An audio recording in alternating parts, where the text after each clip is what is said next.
Mark Rosekind. I'm a board member with the National Transportation Safety Board. Before I begin, on behalf of everyone at the NTSB, we want to extend best wishes for a speedy recovery to those injured in this accident and condolences for the individual who lost their life. The NTSB is an independent federal agency. Our job is to investigate major transportation accidents, determine their probable cause, and make safety recommendations so those accidents don't happen again. A team from headquarters in Washington, D.C. arrived last night at about 9:30 p.m.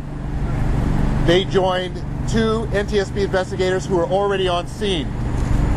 Those regional investigators included an individual who was actually here 1 hour after the accident had occurred. The total NTSB on site, the total team of NTSB members here on site, 15. I want to introduce the investigator in charge. This is Mr. Ralph Hicks. The investigator in charge, or IIC, Mr. Ralph Hicks, spelled H-I-C-K-S. And Mr. Hicks is a senior investigator with over 27 years of experience. He will be joined by other investigators that have expertise in airworthiness, power plants, systems and structures, survival factors, and helicopter operations. We also have members of our Transportation Disaster Assistance Division. They will be here as well. Yesterday at 3:22 p.m., a Bell 206B helicopter crashed into the East River immediately after takeoff. What I'm going to do is tell you a little bit about the activities that have occurred thus far, what we've learned, and then also about what's planned for today. So, the activities so far have included the pilots and passengers have all been recovered and accounted for. There's mostly an intact aircraft removed from the water. It has now been moved to a secure facility. There's a missing portion of one rotor blade. Video has been identified from multiple sources.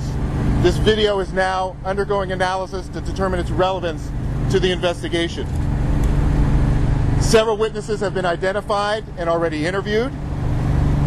The pilot survived this accident, and an initial interview has already been conducted with him.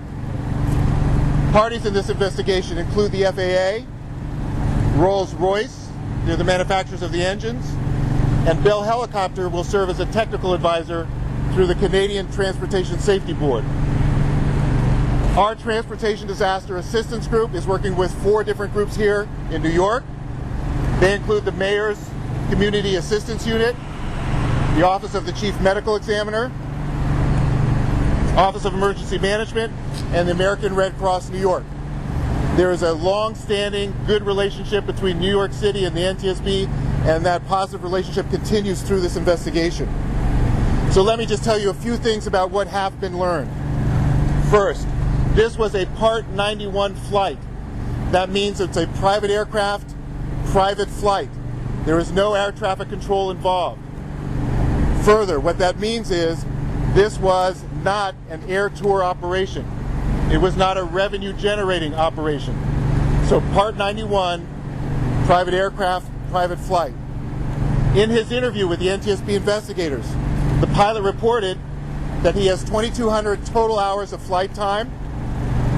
1,500 of those hours are in helicopters, 500 hours in the make and model of this particular aircraft, all accumulated over 5 years. The pilot, in his interview with NTSB investigators, did report having a problem immediately after takeoff. What's next? The investigators will be doing a detailed examination of the wreckage. It's at the Floyd Bennett Field, a secure facility. Some of the examination of the wreckage will actually take place on scene here. Other parts of the examination and analysis will take place at other locations. We'll be looking at the weather. Winds can have a significant effect on helicopter operations. That will be explored today. We will also be tracking other witnesses and interviewing them. Finally, I want to acknowledge and thank all the first responders for their efforts in this accident. There will be further updates as more information becomes available.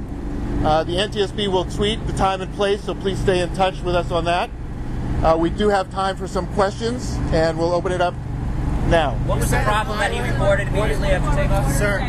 So let me go here. Difficulty after takeoff. What kind of difficulties did he describe after takeoff? So the question is, what kind of difficulties did the pilot describe after takeoff? And that information is still being obtained in more depth. We can tell you he reported a problem. The specifics of that are still being explored. Was it a weather-related problem or a mechanical problem? It's a question whether it was weather, mechanical. Right now, all we can say is he reported a problem, and that's part of what we're exploring. Let me highlight that, we're in the first day of investigation, less than 24 hours. So we are really at the earliest stages of this investigation. Main rotor or tail rotor? Wind shear impact a helicopter. Because we heard that the sky had suddenly turned kind of dark. There was some kind of weather event that occurred. Have you heard any kind of reports from witnesses? So the question is about wind shear and whether we've heard any reports and its potential role in this accident. The board will look at three areas: the human, the machine, the environment. So the human's the pilot. We just talked about flight hours, his health, his age. The wreckage, the machine, is going to be looked at extensively. You heard we're going to be looking at systems, structures, the power plant, which are the engines, and the environment. That includes the weather. And as I mentioned, one of the areas we're looking at are the winds. There are a variety of areas that could have an effect on the helicopter operations. What about the helicopter, sir? What can you tell us about the helicopter in terms of its age and the maintenance and anything along those lines? So the question is, what can we tell you about the helicopter? We can tell you it was built in 1976. Regarding maintenance, that's part of what the accident investigators will be doing today, is basically getting all of those records so we can see whether or not that played a role in the accident. Is 1976 really old? That's right. Indication that the rotors are still turning as the plane descended. The witnesses in the video give you an answer to that. So the question is whether or not the rotors were still spinning at the time of the accident, and how the witnesses in video may help that. We've heard reports, and yes, that's exactly why the witnesses, and in particular the video, is being analyzed, because that could be a very important source for us to tell what was going on at the time of the accident. Which blade was broken? Was it tail rotor, main rotor? Which part of the rotor was broken? We know there was an outboard portion. Is there any more we can say about that? Main rotor. Main rotor. Main rotor was broken. I'm sorry, the question is, what rotor was actually broken? It was the main rotor. But you don't know if it was in flight or after it impacted the water and sank. And so the question is, do we know whether it happened at the time of the accident, after it sank, etc.? We don't know that at this time. What about the weight capacity? There was a tourism helicopter crash in Hawaii a couple years ago. The NTSB issued a report and suggested that the FAA consider mandating PFDs, personal flotation devices. Where does that stand today? Any idea? Our focus here today and now is going to be on this accident, and so we're going to keep the focus here. However, that will include looking at similarities and the context for this accident, including previous NTSB recommendations that could be related to this. We can't comment yet, but I can tell you there'll be a thorough examination of that to see whether that played a role here. As I mentioned, we will have somebody from Survival Factors who's going to be on scene today, and we'll be looking at those issues. What is required as far as safety? Let me- To have pontoons on it. Wasn't he supposed to have something on it to prevent it from going belly up? So the question is whether this aircraft was required to have pontoons or some other flotation device so it didn't go belly up. That's one of the things we'll be looking at. And again, I think we have to differentiate between a revenue-generating air tour operation and a private aircraft on a private flight. That's one of the things that could be a difference between what you'd be looking at. But there isn't a law we should know about that as a private aircraft he should have had them on there. So the question is whether it's a private aircraft, you should have had them on there. No, not aware of any requirement for that. Sir, what about weight issues? I'm sorry. The weight limit for the aircraft. Do you know what the weight limit was on the aircraft? The question is what the weight limit was for the aircraft. Again, a lot of these things, we're going to be looking at them, so it's just at the beginning. Have you guys looked at maintenance records, and have there been any maintenance issues with this aircraft? The question is, have we looked at the maintenance records? We'll be doing two things with that. One is to look at the specific maintenance of this aircraft, and then we will be looking historically at the Bell just to see whether or not there's something there that could be relevant as well. 1978, is that old for a helicopter, or helicopters, is there a time they have to be taken out of? Asked whether 1978 is old or not. It was actually 1976. Right. And that's one of the things we'll look at, is whether aging was a factor in this particular accident. What is the significance of the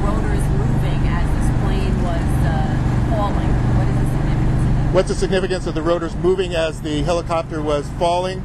That's one of the things we'll be looking at. I mean, it's still very early. We have to look at the video, hear from the witnesses to know if that was really going on, because the timing of whether that happened or not and when will be critical to understanding what happened in the accident. Why? What does that tell you if it's moving and the plane is falling? What does that tell you? So I'm going to use this as an opportunity to tell you that the NTSB will not speculate.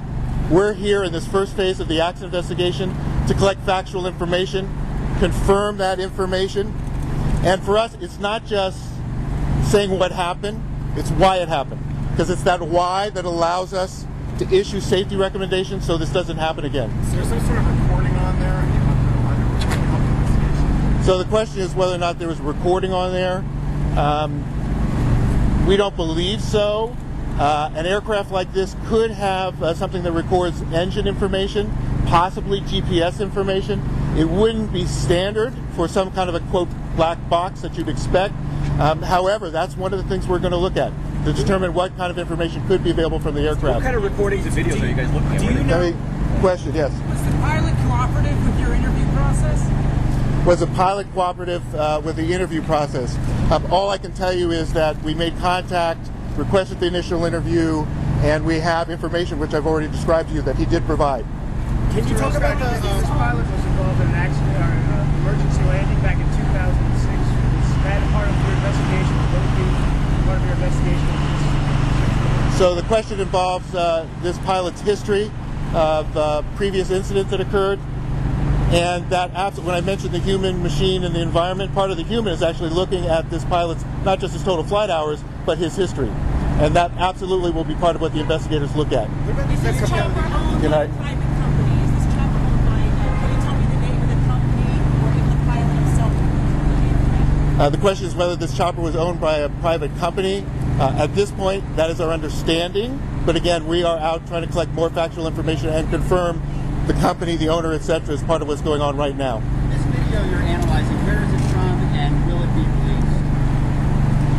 Right now, it's in the early stages of having identified the video. There could actually be several sources. So there really isn't anything to say quite yet because we're trying to analyze just what its relevance may be. This is from security cameras right out here. So the question is where the video is from. And again, there's several sources that are both being pursued now and have already been provided. Until we analyze it, we can't really tell its relevance and how much it's going to help us in the investigation. How many so in terms of passengers, how many passengers are allowed on the helicopter? What's the regulations? The question is how many passengers are allowed on a helicopter of this size? We'll have to explore this. It can vary from helicopter to helicopter, but we believe there are at least 5 seats. At least 5 or 6. So Mr. Hicks just said it varies from helicopter to helicopter. In this case, it's our current understanding there are at least 5 seats. So what are That is an example of the kind of thing we have to confirm. Sir, what's the death toll right now? The question is what the death toll is right now. The New York City Office of Chief Medical Examiner will be reporting information about fatalities, and then other New York City resources will help you with the injured. Can you tell us whether there's been a second fatality, whether a second person died this morning? We're not going to report anything about fatalities or injuries, and we'll refer you to the New York City Office of the Chief Medical Examiner. So what are safety requirements for private aircraft then, for this kind of craft? What is required on board or on the aircraft itself? So the question is what safety requirements are needed in this kind of aircraft, and frankly, my thought is there's a lot, and I'm not sure we could actually cover it right now and keep everybody here. So I would say that would be a great question to get to our public affairs, and they can get you in touch with the investigator in charge to talk about that. During the preliminary investigation, have you seen any of those that were violated? So the question is, in the preliminary investigation, whether we've seen any safety requirements violated, and it's too early to know. Right now, again, we're going to look at all the requirements and then whether they were met on this particular flight. That's part of what we've got to determine. I'm sorry? One more question.